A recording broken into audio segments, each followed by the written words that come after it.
What is up, everyone? Welcome back to another video today, and in this video we are doing the 8th installment of Retro Reviews. Today we're going to be taking a look at my Gemini Jets 1:400 scale DHL Worldwide Express Douglas DC-8-73 freighter. So this particular model I don't think I've ever featured on the channel outside of my regular collection update videos. So this is a pretty unique model that I have in the collection, one of 3 DC-8s that I have, along with a UPS in the old livery and an Eastern, which I got in 2018, and I think that's the only one that's had an unboxing on this channel. So just some quick information about this particular model. This was released in March of 2008 by Gemini Jets, as expected, and I got this model on Christmas of 2016. And a bit of an interesting thing with this model is that the tail was broken on this. And since this is my second DC-8, I was not very happy with it because my first DC-8, which was the UPS in the old livery, that had a horizontal stabilizer broken. So I'm not sure if that was just a matter of how Amazon handled the package, because I bought my first 2 DC-8s off of Amazon. The third one was off of Easy Toys. So I don't know what happened with that, but even still, a little dollop of super glue on the tail fixed it up rather quickly, and this model looks perfect. So put the model off to the side. We'll go ahead and take a look at the box here. A little bit dusty as it has been in storage for multiple years now. So up on the top left, we have the Gemini Jets logo in a white version. Some older Gemini Jets boxes that do have this blue background have that white logo, so it kind of depends on what model you get, as they do have this white logo. Others have the fully colored version, which a majority of my boxes do. Got your normal made for collectors by collectors tagline up here, an image of the aircraft itself, and then you have the DHL Worldwide Express logo. McDonnell Douglas DC-8-73. I just said Douglas because it's kind of what it was when this aircraft was initially built. I will talk more about that in a few minutes. And then we have 1:400 scale die-cast model aircraft underneath.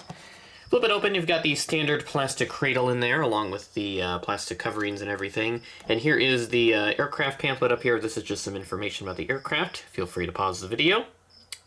Right here we have some information about the particular aircraft that was released by Gemini Jets. And down here you'll see their website link, GeminiJets.com. Take a look at their website for all the latest releases.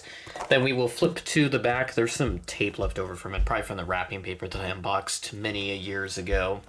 This is just your standard Gemini Jets box here on the back. The flap there kind of got wrecked a little bit because that's kind of what happened when I unboxed this many years ago. But yeah, so this is a 2008 release as expected. This was probably one of the first boxes that had the 2008 date on it.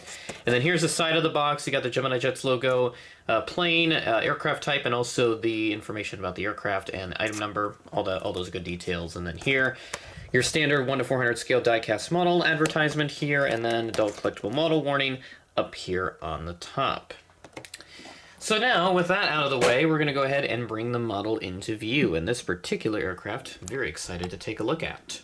And here is a DHL DC-8 by Gemini Jets. So this model here is wearing DHL's older red and white livery as opposed to their more iconic yellow livery that they had. Now DHL DC-8s did wear that livery. I'll have to find a model of one of those just to kind of complement this one because I love the yellow livery. I like the red one too, but it pretty much keeps the basic design of the DHL logo but just in a different color. So go ahead and zoom in on all the individual components of the aircraft because, again, this is a very long plane. I don't have to zoom in much for it to fill the entire frame. So here we go. So starting off at the front up here, we have the cockpit windows. Got a little aircraft name down there. I can't fully read that from where I'm sitting at.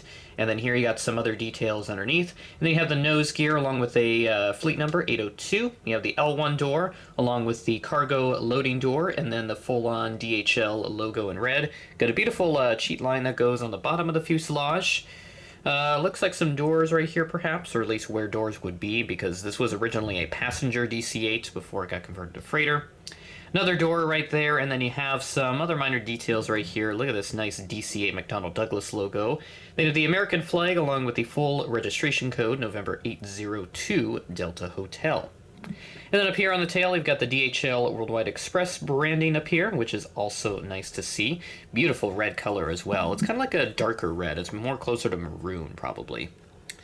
Then we'll flip the model underneath. Again, I should note that the gear rolls on this model along with my UPS aircraft, so the DC-8s that I have at least do have rolling gears. I'm not sure if that applies to all of them, because, I don't think it would, because some of the older ones were produced way back before they had the rolling gears. So yeah, and then you have the engines right here, which I believe are CFM56s or something like that.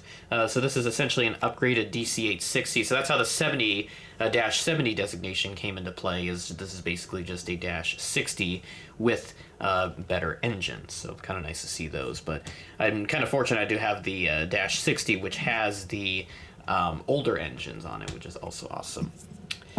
I'll give you a front profile right here. This is just from the nose of the aircraft, and you can see printing and everything looks pretty good on this model. And for 2008, I would say this is pretty good. And then the other side, which has basically the same details, but just omitting a few just for just because it's a different side of the plane, obviously, and not where stuff usually gets loaded. But yeah, that is basically everything with this particular model. So let's talk about the airframe that this model is representing. So DHL had about 10 DC-8s over the course of their history. Their last one was retired in 2012. A lot of them were transferred over to other operators, but I believe a couple of them were scrapped based off what I found. And now this particular airframe, November 802 Delta Hotel, this was delivered to Air Canada in April of 1969 as Charlie Foxtrot Tango India Oscar. It was re-registered in 1974 to Charlie-Foxtrot Tango India Oscar, so it kept all the same letters, but it just moved the dash as Canada changed their prefix for registration codes from Charlie Foxtrot to just Charlie Dash. DHL Air got it in December of 1993, so it would have been wearing this paint scheme most likely when it was delivered here. And this is when it got its current registration, November 802 Delta Hotel. It was transferred to A-Star Air Cargo, not sure how you say that, in June of 2003. It kept the DHL colors and the registration that it had, and then eventually went over to Skybus Jet Cargo in December of 2017, and I believe it is still wearing the DHL colors last I saw. The airframe is currently stored. It has not been scrapped, which is good news, but whether or not that means it's going to fly again, I have no idea. Probably very unlikely, as this DC-8 is over 50 years old. And that'll do it for this retro review. Hopefully you enjoy this series as always. I know it's been kind of slacking the last couple months, or before I brought this back initially with number 7 with that American 747-100. So let me know what aircraft you want to see next on the series. I have about 300 or so models to go through with this series. My goal is to try and do models that I haven't really featured on the channel before, try to give them their 15 minutes of fame here on the channel.